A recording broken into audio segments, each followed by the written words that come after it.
Times news channel देख रहे आप सभी दर्शकों का बहुत बहुत स्वागत है। मैं हूं रमनदीप कौर। इस वक्त की बड़ी खबर आ रही है प्रयागराज से। क्या है पूरा मामला, देखने के लिए बने रहिए हमारे साथ। अहमदाबाद जेल में बंद माफिया अतीक अहमद के साथ शूटर जुल्फ़िकार अली उर्फ तोता की ज़मीन को भी कुर्क कर दिया गया है। धूमनगंज पुलिस ने सोमवार शाम गैंगस्टर एक्ट के तहत कसारी मसारी स्थित 10 बिस्वा ज़मीन को जब्त किया। कुर्क की गई संपत्ति की बाज़ार में कीमत करीब 50 लाख रुपए आकी जा रही है। पुलिस इस कार्रवाई से माफियाओं के करीब खलबली मची हुई है। पुलिस के मुताबिक शूटर तोता थाना धूमनगंज क्षेत्र कसारी मसारी मोहल्ले का रहने वाला है। वह पूर्व सांसद अतीक अहमद माफिया अतीक अहमद खास शूटर था। अतीक के इशारे पर हत्या जैसी घटनाओं को अंजाम देता था। माफियाओं के संरक्षण में रहकर तोता ने अपराध के बल पर अवैध तरीके से करोड़ों रुपए से चल अचल संपत्ति अर्जित की है। कुछ माह पहले भी उसकी ज़मीन को चिन्हित कर कुर्क करने के संबंध में जिलाधिकारी को रिपोर्ट भेजी गई थी। जिलाधिकारी की ओर से आदेश हुआ था, जिसके क्रम में सोमवार को कार्रवाई की गई। चौकी इंचार्ज राजरूपपुर सुमित कुमार श्रीवास्तव, लेखपाल अंशुमान व अन्य चिन्हित भूमि के शाम पहुंचकर फिर वहीं कुर्क के संबंध में स्थानीय लोगों को अवगत कराते हुए बोर्ड लगवाया गया, ताकि कोई भी व्यक्ति उस ज़मीन पर ना तो कब्जा कर सके और ना ही क्रय विक्रय कर सके। इससे पहले पुलिस अतीक के भाई अशरफ व अन्य करीबी की संपत्ति को जब्त कर चुकी है। वहीं पुलिस का कहना है कि माफियाओं और गैंगस्टर के विरुद्ध ऐसी कार्रवाई आगे भी जारी रहेगी। उनके विरुद्ध हमारी लड़ाई है, हम उसके लिए प्रतिबद्ध हैं कि हम माफियाओं को प्रयागराज में नहीं पनपने देंगे। इनके ऊपर पूरी तरह से एग्जेम्पलरी कार्रवाई करेंगे। इसी के क्रम में जो चिन्हित माफिया है, जैसे अतीक हैं, इनके गैंग के जो लोग हैं 60 लोग हैं, इनके विरुद्ध भी कार्रवाई की गई है। इसके अलावा जो बच्चा पासी दिलीप गैंग, दिलीप मिश्रा गैंग, इनके लोगों के ऊपर भी कार्रवाई की जा रही है। लगभग इस क्रम में हम लोगों ने 3 अरब से ज़्यादा की 3 अरब 25 लाख से ज़्यादा की प्रॉपर्टी को हमने सीज किया है, नष्ट किया है। इनके विरुद्ध गैंगस्टर एक्ट में भी कार्रवाई की जा रही है, जिसके अंतर्गत 14 में प्रॉपर्टी को सीज किया जा रहा है। इसी के साथ ही हिस्ट्री सीट ओपन करना और इनके ऊपर अन्य विधाओं से भी निगरानी रखना, ये सभी कार्य किया जा रहा है। संगम नगरी प्रयागराज में कुंभ के दौरान लाखों रुपए से बनाए गए शहर में विभिन्न चौराहे, अब वो चौराहे अपनी उदासीनता और अपनी बदहाली पे रो रहे हैं। आपको दिखाते हैं ये दृश्य, आप जो देख रहे हैं आपकी स्क्रीन पे, ये निरंजन के पास की, जहाँ पे भगवान श्री कृष्ण और राधा जी की मूर्ति लगी है, मगर रेलिंग को स्मैकिया उठा ले गए हैं और जो दीवारें हैं वो जर्जर हो चुकी हैं। और यहाँ पर अक्सर पानी भी भर जाता है और बड़ी बड़ी घासें भी उगाई हैं। ये करोड़ों रुपए से बनाई गई मूर्तियाँ और चौराहे जो अब अपनी बदहाली का शिकार हैं। ना ही इनका पीडीए ध्यान दे रहा है, ना ही नगर निगम। लोगों की गाढ़ी कमाई के टैक्स से सरकार ये जो बनवा कर कुंभ में मूर्तियाँ लगवाई थी और शहर का सौंदर्यीकरण कराया था, अब आप देख सकते हैं यहाँ भैंस भी चल रही हैं और गंदगी के तंबार लगे। ये हाई कोर्ट के पास न्याय की मूर्ति लगी है, मगर मूर्ति अब नहीं दिख रही है क्योंकि यहाँ पर पेड़ उगाए हैं और यहाँ का कोई सौंदर्यीकरण नहीं है और मूर्तियाँ अब झाड़ियों में छुप गई हैं। इन लाखों रुपए की मूर्तियों को लगाया गया था सौंदर्यीकरण के लिए, मगर अब झाड़ियों में छुप गई। आइए सुनाते हैं क्या कहना है इस पर कांग्रेस के वरिष्ठ नेता बाबा अभय अवस्थी का। उनको बनाया ही जो है इस तरीके से गया था कि कुंभ निपट जाए और विदेशी मेहमान उसको देख लें, उसके बाद वो सब स्वाहा हो जाए। कच्चा माल लगाकर जो है, एक कहावत है इलाहाबाद में कि जैसे थूक से जोड़कर मूर्ति खड़ी कर दी गई थी, मसाला उसमें गलाया ही नहीं गया। तो अब वो सब जो है मूर्तियाँ धीरे धीरे जो है करके वो क्षणभंगुर हो रही हैं। जो पार्क सौंदर्यीकरण के नाम पे गोला गोला बड़ा घेर के पार्क अंदर बनाया गया था, वहाँ घास फूस खरपतवार उगाए हैं। कुछ मूर्ति स्थलों पर तो कुत्ते और जानवर जो है चढ़ जा रहे हैं। कई जगह पे जो है अपना स्मैकिया लोग रात वोत में वहाँ स्मै खींच रहे हैं। तो वो सब करोड़ों रुपए, मैं कह रहा हूँ कि इसकी तो सूचना के अधिकार के तहत मांगा जाना चाहिए। लेकिन मेरा अपना मानना ये है कि नगर के सौंदर्यीकरण में कुछ नहीं तो 4-5 अरब रुपए कुंभ में जो है चौड़ीकरण, सौंदर्यीकरण, वॉल राइटिंग इस अभियान में जो है, और वो क्या बोलते हैं उसको जो है ये मूर्ति लगाने का। आपको ये खाली एक छोटा सा उदाहरण बता रहा हूँ कि एक एक जो वॉल राइटिंग देख रहे हैं तमाम साधुओं की फ़ोटो आप दीवालों पर, वो एक एक वॉल राइटिंग जो है 5-5 लाख रुपए की है। अब आप समझ लीजिए कि जितनी जो है शहर में वॉल राइटिंग है उनको जोड़ लीजिए, तो ये अरबों रुपए का खेला हो गया। बाबा, जैसे बीजेपी हिंदुत्व की बात करती है तो वहाँ पर जो रेलिंग है उसको स्माइकिया जो भी हो उसको नोच ले गए, उसको क्या कहेंगे आप? अब उसको पहले तो वहाँ उनके एक मंत्री और उनके परिवार की फ़ोटो रहती थी, फिर वहाँ पर पानी उनी भर जाता था, बदनामी होती थी, तो सोशल मीडिया पे बड़ी बदनामी होती थी। तो मंत्री जी वगैरह ने अब अपनी फ़ोटो हटा के वहाँ भगवान को बैठा दिया कि जो गाली अगर जनता बके वहाँ जल भराव पर तो भगवान को जो है ऊपर जाए।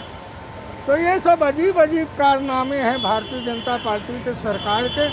किनको किनको गिनाएं, जनता को जो है देखना चाहिए और जनता को उस हिसाब से सरकार बनाने में आगे जो है अपना कदम उठाना।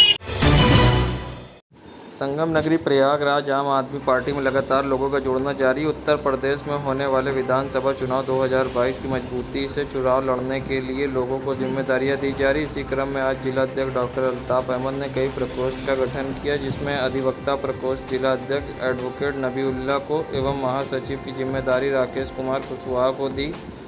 वहीं महिला प्रकोष्ठ में उषा देवी को जिला उपाध्यक्ष बनाया गया और अशोक कुमार को SC/ST प्रकोष्ठ का जिला अध्यक्ष व महेंद्र कुमार को जिला उपाध्यक्ष पद की जिम्मेदारी दी गई। महिला उपाध्यक्ष पूनम सिंह और एडवोकेट मोहम्मद जैद नियुक्ति पदाधिकारियों को बधाई दी।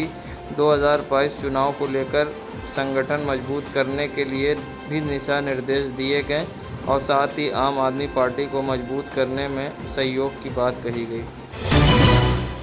संगम नगरी प्रयागराज में इलेक्ट्रॉनिक मीडिया क्लब का वार्षिक शपथ ग्रहण समारोह संपन्न हुआ।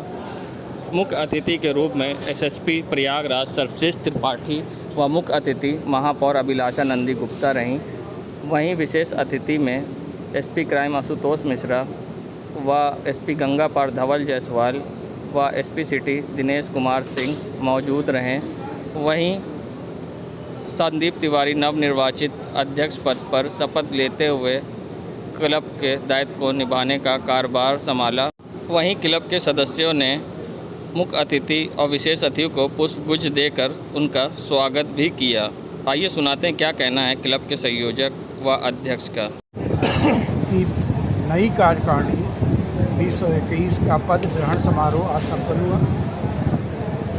हमारे यहाँ हर साल अध्यक्ष और सचिव बदल जाते हैं। 1 साल कार्यकाल पूरा होने के बाद नई कार्यकारिणी आती है और वह नए तरीके से अपने तरीके से पूरा साल क्लब की कार्यक्रमों की गतिविधियों का संचालन करती है। आज नई तिवारी, सचिव अजीत प्रताप सिंह, उपाध्यक्ष राघवेंद्र और पवन पटेल, कोषाध्यक्ष पंकज श्रीवास्तव, अरविंद सह कोषाध्यक्ष ने कार्यभार संभाला है। सह सचिव प्रवीण मिश्रा है। हमारे यहाँ यह भी प्रयास है कि नेतृत्व विकसित हो। पत्रकारिता जो है इसका एक बहुत बड़ा प्रभाव पड़ता है आम समाज पर। जो भी हम दिखाते हैं, जो भी हम बताते हैं, उसका बहुत प्रभाव पड़ता है। तो हमारा प्रयास हमेशा यही होना चाहिए और मेरा यही प्रयास रहेगा कि जो पत्रकारिता है, पत्रकारिता में जो तथ्यात्मक खबरें हैं, जो सही हैं, जो उचित है, उसी को सामने लाया जाए। बाकी जिस तरीके से भ्रामक चीज़ें आजकल परोसी जाती हैं, उससे हमें बचना चाहिए। संगम नगरी प्रयागराज उत्तर प्रदेश अल्पसंख्यक कल्याण, उत्तर मुस्लिम वक्फ बोर्ड एवं हज, नागरिक उड्डयन एवं राजनीतिक पेंशन मंत्री व शहर दक्षिणी प्रयागराज से विधायक नंदगोपाल गुप्ता नंदी ने आज बताया कि कोरोना महामारी के कारण सऊदी अरब ने अब सरकार ने केवल सऊदी अरब के नागरिक एवं सऊदी अरब में रह रहे प्रवासियों को ही हज यात्रा 2021 की अनुमति दी। इसलिए अंतर्राष्ट्रीय ज़ायरीन के लिए हज यात्रा 2021 की यात्रा निरस्त रहेगी। मंत्री नंदी ने बताया कि सऊदी अरब के दिए गए निर्देशों के अनुपालन में हज कमेटी ऑफ इंडिया ने हज यात्रा 2021 हेतु सर्कुलर 7 जारी कर प्राप्त आवेदनों को निरस्त कर दिया है। इसीलिए अब हज यात्रा 2021 हेतु भारत से कोई भी यात्री हज के लिए प्रस्थान नहीं। उन्होंने बताया कि इस संबंध में उत्तर प्रदेश राज्य हज समिति 10A विधानसभा मार्ग लखनऊ 1 द्वारा सर्कुलर पत्रांक G 11/1686/SHC/2021 दिनांक 24/6/2021 जारी कर दिया गया और हज यात्रा 2021 का पूरी तरह से निरस्तीकरण कर दिया गया है। संगम नगरी प्रयागराज, जहां आए दिन लोग चाइनीज़ मंजे का शिकार होते रहते हैं और इसके लिए सरकार ने सख्त आदेश भी दिया है। वहीं आज प्रयागराज के कीड़गंज के नेता नगर क्षेत्र में एक कबूतर पार्क में मंजे में फंस गया, जिसके बाद वहां के क्षेत्रीय लोगों ने इसकी सूचना अंकित टार्जन को दी। अंकित टार्जन जीव प्रेमी जो इस दिनों चर्चा में है, वहां पर पहुंचे और कबूतर को पेड़ से निकाला और उसे पानी खाना दे के आज़ाद किया। आइए सुनाते हैं क्या है पूरा मामला। पार्क में आए, हम लोग एक्सरसाइज रोज शाम को करने आते हैं और हम लोग पेड़ पे देखे कबूतर फंस रहा था। हम लोग अंकित भैया को तुरंत फ़ोन किए, अंकित भैया आए, कबूतर को निकाले हैं। क्या नाम है आपका? कहाँ रहते हैं? मैं अपने घर पे ही था तो मुझे एक फ़ोन आया जो कि नेता नगर पार्क से, जो कि छोटे छोटे बच्चों लोगों ने जो यहाँ पे कसरत कर रहे थे, उन्होंने मुझे बुलाया। मैं यहाँ पर तुरंत आया तो देखा एक कबूतर पेड़ पे फंसा हुआ था जो कि बुरी तरह से तड़प रहा था और ये इसको इंग्लिश में बोलते हैं ब्लू रॉक पिगॉन। तो मैंने तुरंत पूरी कोशिश करके इसको तुरंत वहाँ से निकाला और अभी मैंने इसको पानी नहीं पिलाया। अब मैं इसे रिलीज़ करूँगा। संगम नगरी प्रयागराज में कोरोना काल में जहां दवाइयों की सेल और खपत बढ़ गई थी, जिसके बाद होलसेल मंडी में भीड़ लगी रहती थी, वहीं अब होलसेल दवा मंडी में सन्नाटा पसरा हुआ है। दवा दुकानदारों का कहना है कि जहां पर कोरोना काल में सेल ज़्यादा थी और लोग भी आ रहे थे, मगर अब कोरोना का ग्राफ कम होते ही सेल भी कम हुई है और इस टाइम मार्केट में सन्नाटा पसरा हुआ है। जहां लोग एक एक डब्बा दवाइयों का ऑर्डर करते थे, वहां पर अब फुटकर की तरह ही होलसेल में भी सप्लाई हो रही है। यहाँ पर दुकानदारों का कोरोना के डर से आवागमन भी कम हुआ है और बाहर से आ रहे लोग भी इस टाइम कम हैं। वहीं रीडर रोड के व्यापारियों में सन्नाटे की वजह से परेशानी है और उनका कहना है कि इस तरह से मार्केट में सन्नाटा पसरा हुआ है, मगर लोग ये भी अच्छी बात है कि कोरोना का ग्राफ कम हुआ है, जो कि बहुत ज़रूरी है और हमारे शहर को और देश में बचाव भी ज़रूरी है। तो क्या मार्केट पे चल रहा है? मार्केट में पहले थोड़ा ठीक था, लेकिन इधर जो है काफ़ी हफ्ते भर से काफ़ी सेल डाउन है। कस्टमर की क्या रनिंग होगी? काफ़ी कम हो गई। कोरोना की वजह से भी कस्टमर कम आ रहे हैं? हाँ, कोरोना की वजह से कम आ रहे हैं। क्या नाम है? देश दुनिया की खबरों के लिए world media times news channel को सब्सक्राइब करें।